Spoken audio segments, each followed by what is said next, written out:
Greetings, I'm Rich Brown, Chairman of Next Generation of Business Leaders. I'm here with Amanda Veronee. She'll be presenting for Midweek Motivation on August 21st at the Chamber of Commerce. Let's jump right into it. Tell me about high school. Which part? Well, we're not going to get too far into it because, it's a big A part of lot your of it I presentation. don't remember, so. Why don't you remember, Amanda? So, you struggled with high school. Yes. I'm not gonna You were expelled from high school. Yes. How did that happen? My teacher called me stupid, so. But there were things leading up to this, right? Yes, I skipped a lot of school. It was kind of a vicious circle of skipping school and then getting suspended for skipping school, and then so I wouldn't go, and then my grades started failing, and so then the teachers kind of thought of me as, I don't know the word for it, but the other students would make fun of me for having bad grades, and so A big part of your presentation is going to be based on, you started with, right. you had some trouble in high school. Right. Did it start in high school? It started at the beginning of high school. I used to get in fights a lot, and it was just, I don't know if the depression started first or the skipping school because I got bullied, or I don't know which was first, but it was just kind of a mess of getting bullied by other girls, skipping school because I didn't want to be there, skipping school because I wanted to go off and do drugs, or I don't know which was first, but it was just a big mess of I didn't go to school and I was failing through school, and then the teacher insulted me in front of my peers, called me stupid, and I reacted to it and I got expelled for it. So. And you went to I went to an alternative school. I went to an alternative school, and when I was there, the teachers had me do one of those assessments of your personality and your what you're good at. And when I did the test, it basically was telling me that I needed to do some sort of creative profession. And so after I did that, I don't know, it just kind of helped me to see that, okay, I can have a future that's beyond what all of these other kids in school are doing. Maybe I'm not good at math, but I am good at artistic talents, and there is a future for me where I could do something artistic like floral design or interior design or stuff like that, it just kind of gave me a sense of, okay, I can have a future, where at that point I wanted to kill myself. I had planned to kill myself. I didn't want to live. I didn't want to go to college, never took SATs. So I was just at a really low point in my life, and I think that even going to alternative school actually helped me to see that even though my path might not be like what everybody else's was, like going off to college and that sort of thing, that I could still be successful in life and be happy and have a job that pays the bills and not have to do something boring. So, Did the teachers at the alternative school, aside from the assessment, did they have a different approach towards you?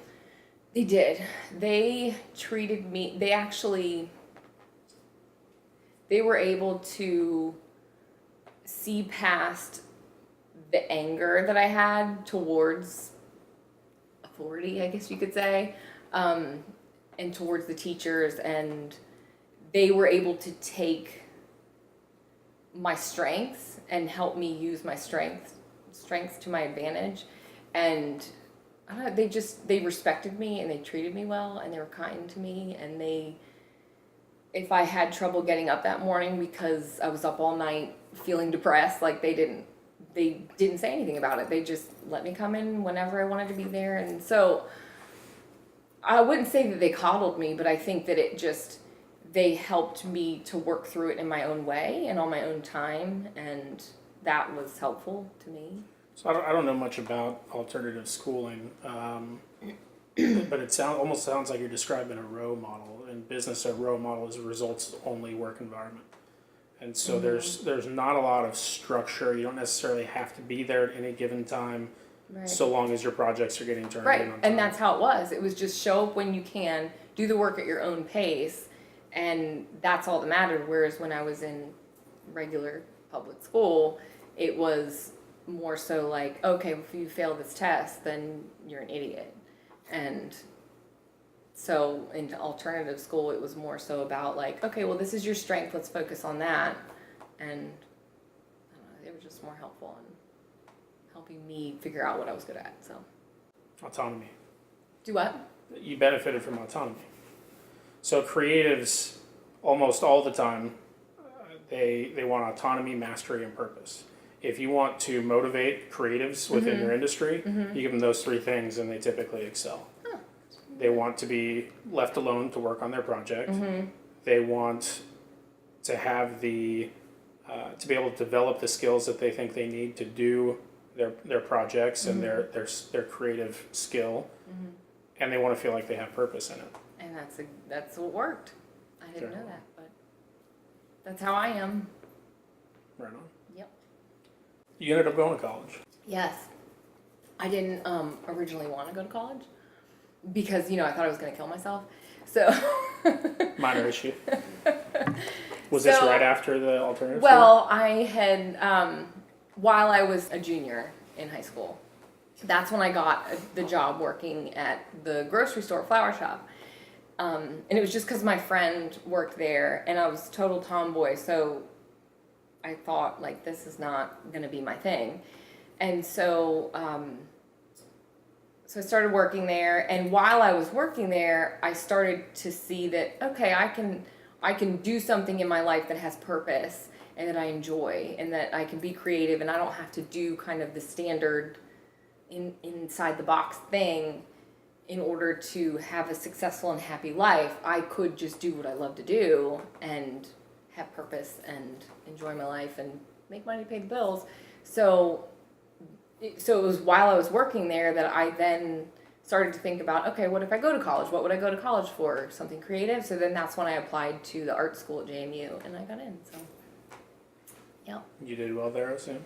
Yes, I was actually on the dean's list every semester. From expelled from public school to the dean's list at JMU. Yeah. I like it. I don't know how that happened, but. While you were working at the grocery store, is that when you decided you could open a floral shop? Or is that after JMU? That was after, so I worked in flower shops while I was in high school, and then when I went off to, so then I did community college, and then when I went off to JMU, I worked at a flower shop there, and then when I graduated 5.5 years later, because I did like the slow schooling thing where I started with community college and did that for like 2.5 years.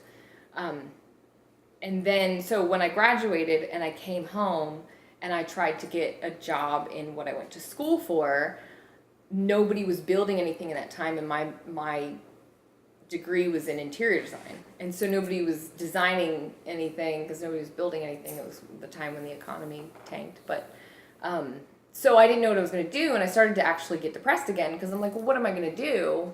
I went and did all this schooling thinking that I could be successful. And now here I am, not able to even get an unpaid internship. So that's when I had a conversation with my friend about how I couldn't get a job. And so his parents owned an empty building in Stafford. And he said, well, why don't you open up a flower shop and just kind of do that? And so that's why I started doing my own flower shop. And that was Anthemanic, right? Yeah. And how did that go? So for the first 2 years, I did like the typical flower shop thing, like FTD, Teleflora, and stuff like that. And I started, and when I would do the holidays, I would do a certain amount in sales, and then I would get a wedding, and it would be the same amount of sales that a holiday was, yet with not near as much stress, and it was more rewarding because it was for such a big moment in someone's life. That I realized that was just so much more valuable to me and had so much more purpose than just doing like Valentine's Day and Mother's Day. So then I just stopped doing like the typical flower shop stuff, and I just locked the door and said I wasn't doing the flower shop anymore and started doing weddings only. So. Let's go back to the grocery store. Yep. There was an experience there where you said you were a tomboy, but suddenly it kind of clicked that, this is something maybe I could do full-time for a living. What was that? So the first week that I was working at the grocery store was when 9/11 happened, and a lady came in and was crying because something, I can't remember who it was, if it was some sort of family member or a husband's friend or something, but she was distraught over this man that died in the attack on the Pentagon. And my manager, it was just me and my manager that worked in the flower shop, and the woman and my manager were basically connecting like as if they were friends or family. And it was just, and I sat and I noticed it, and I just really it stuck with me that it was such an important moment between the two of them, and it was just over something so simple that you would think like, oh, she works in a grocery store or flower shop, like what purpose does that have in someone's life? But it was that flowers are usually given on occasions where it's like weddings or funerals or just momentous occasions like a child being born, something like that. So it just kind of started to like sink in that it could have so much more purpose than just selling a product. It was being a part of somebody's life and doing something that impacts them. So I guess that since that happened, I just realized that no matter what you do, it can have purpose. So. How long were you running Anthematic? Okay, so I started that in January 2010. And then in May 2012, I changed it to just weddings. And then in, I think, August 2015, I believe, is when I switched to doing it just at home in my basement. So. Yeah, but why pay for the lease of the shop? Exactly. Because most of my clients were out of town, and they would just have me come to the venue. So nobody was even coming to the place. So why spend $1,500 a month to have nobody come there? It was just pointless. So you've done some pretty big weddings, right? Yes, my largest is $20,000 in flowers. So pretty big deal. What kind of margins do you make on that, if you don't mind me asking?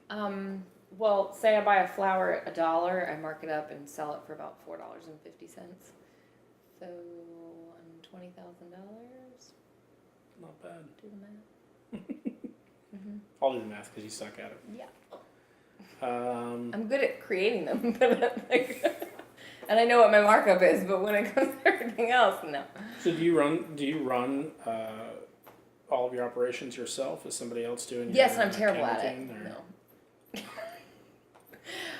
When it comes to like accounting and like taxes and stuff like that, I have to have my mom help me because it's just not, obviously it was not my thing growing up. Like it wasn't my thing in high school and college. Like I'm really good when it comes to like ideas and how to grow something and being creative and concepts and stuff like that. But when it comes to like financials and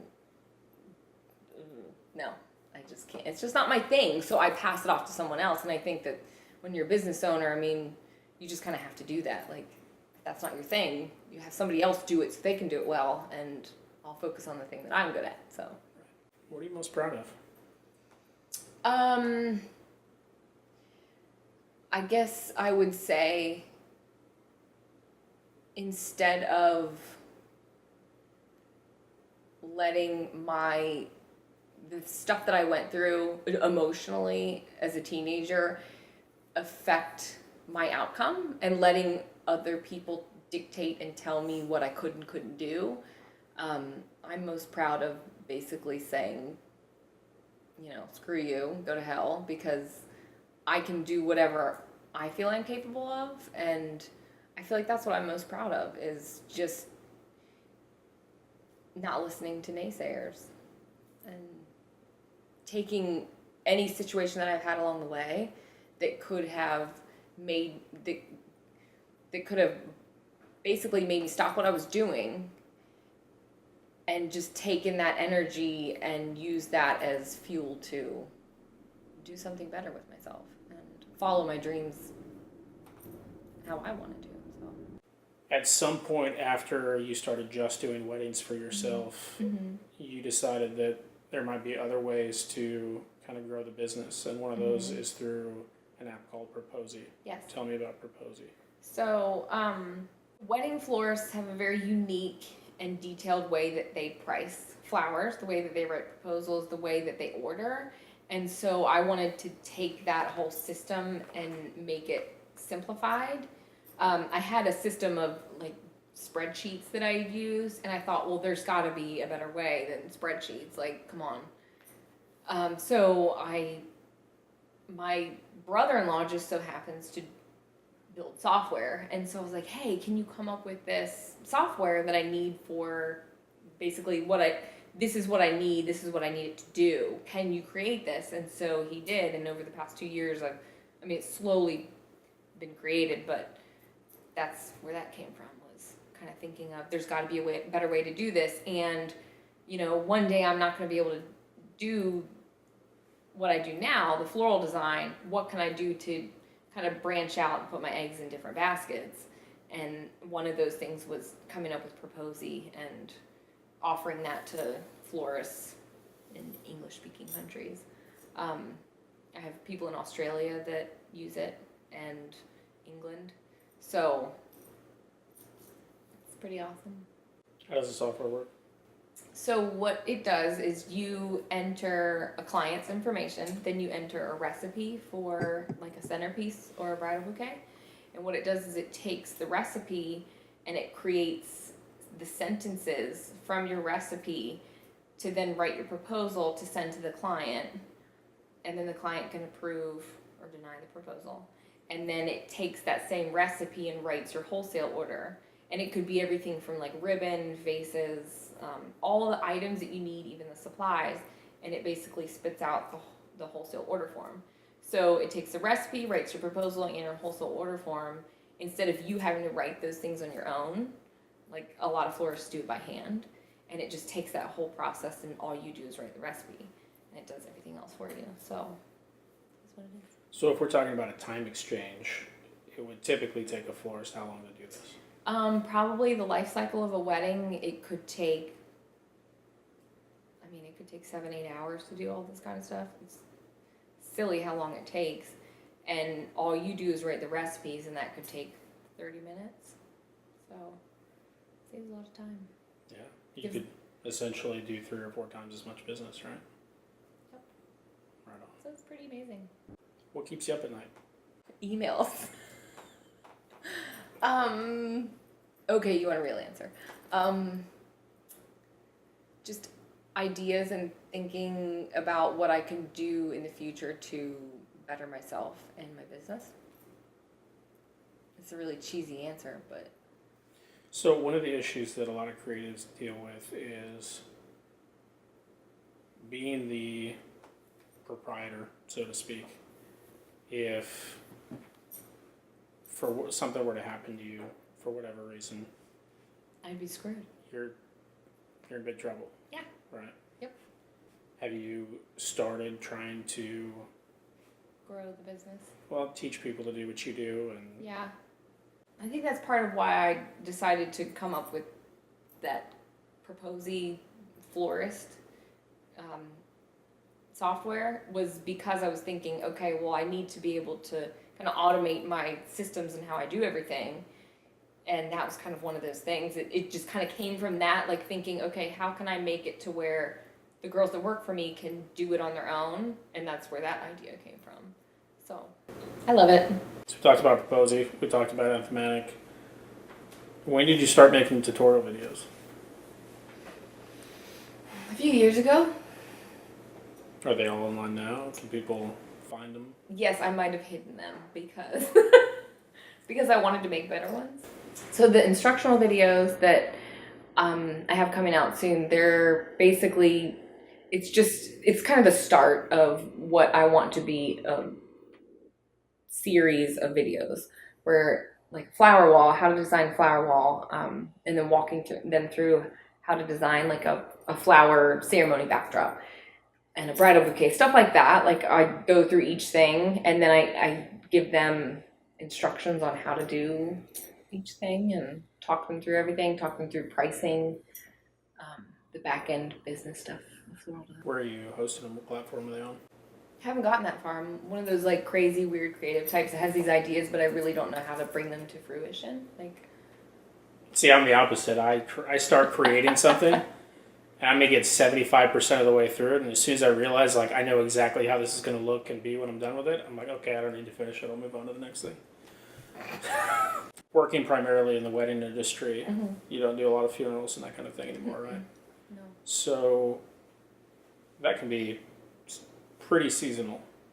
How do you decide? How do you decide maybe what wedding to take on the first week in September? Is it first come, first serve? I require a certain minimum dollar amount, and so if anybody meets that dollar amount, then that's how I take them. Because I used to just do any size, and so I would get one wedding that was like a $1,500 wedding, and then I would be turning down a $7,000 wedding. So then I started requiring a minimum, because I can only be in so many different places at once. Like, yeah, I can do 2 a day and have another team take another one, but because I'm a smaller operation, I can't take like 4 or 5.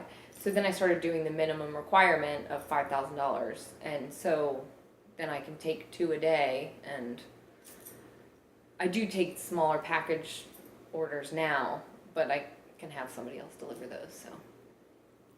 And what do you do to grow the business or to, further develop your product and yourself, say the first week in January? I don't really know how to answer that. Well, you do educational videos. Yeah. You know how to answer this. Yeah. I just set it up for you. Do you mean like, what am I doing in the off season Yeah. to grow my business? This is January, not the off season. Yeah. I mean, January is after everybody's got engaged. So really, technically, off season would be like November, December. Okay. And then as soon as December hits, people are engaged, and then January you're getting a bunch of emails from all the new brides getting married, May, November, that sort of thing. Okay. So yeah, time is spent updating the website, updating portfolio, making sure reviews are updated, making sure that you email all of your past brides and get them to review you online. And then doing stuff like growing the business by either deciding, okay, do I need to revamp my pricing? Do I need to redo my marketing materials? Do I need to, reach out to my vendor friends and basically make connections with them to get more sales? So yeah, there's all that sort of thing. So yeah. What have you done to market yourself, or has it all been word of mouth? Word of mouth, social media. I mean, in the past when I had the flower shop, I would do like the knot and magazine advertisements and all that silly stuff, but it was just a waste of money. It never brought me any business. So word of mouth and social media. It's free. I mean, it takes more energy because of relationships, but I mean, they're genuine relationships, so. What other avenues are you pursuing to get your name out there, develop business, create content or products for the market? Social media, Instagram. I get a lot of brides from Instagram, surprisingly. I just booked a $7,000 wedding last week from a bride that found me from my Instagram story. Hell yeah. So, just more of that. You're going to start marketing Proposey soon? Yes, when it's off season, because right now florists aren't looking to redo the way they do their pricing because they're in the middle of wedding season. So even though it launched at kind of the beginning of wedding season, it just wasn't a good time to push it. So right now I'm in the middle of my wedding season, so I'm just going to kind of wait to really give it my all until November. So Right on. yeah. What else is coming down the pipe for Amanda Veronee? Any new projects that you're working on? Just the education stuff, Proposey. Those are my future things to work on.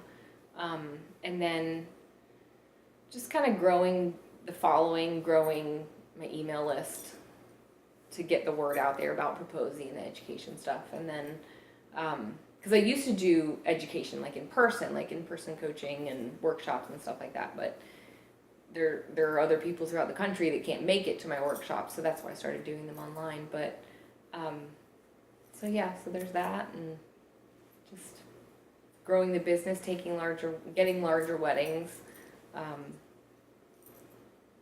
the usual, just trying to get more business. What do you struggle with besides the numbers? Math.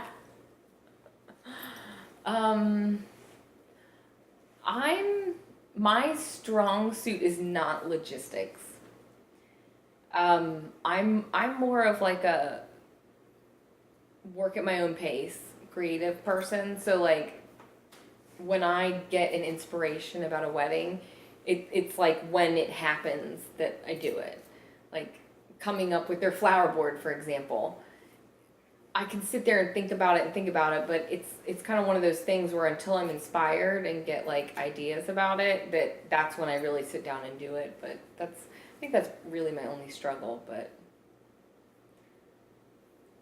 even then, I can kind of force that. So. How do you handle work-life balance?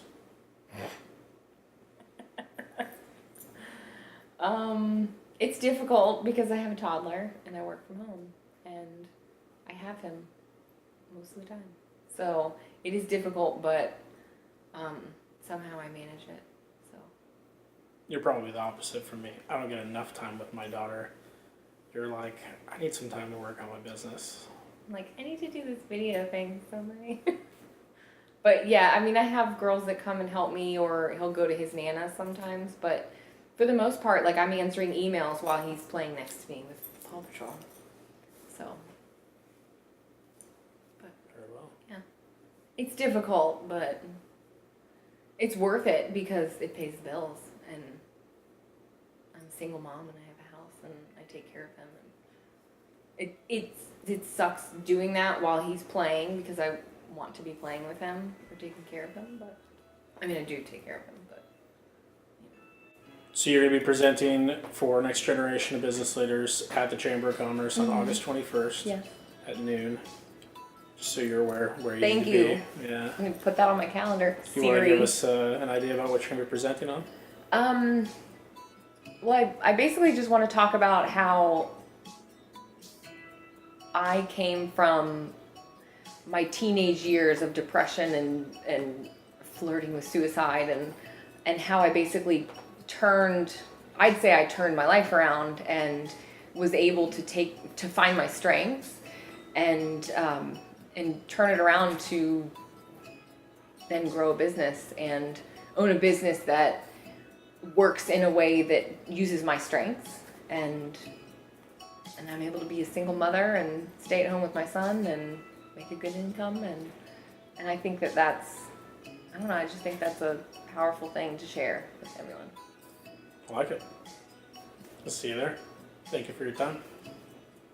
Fist bump.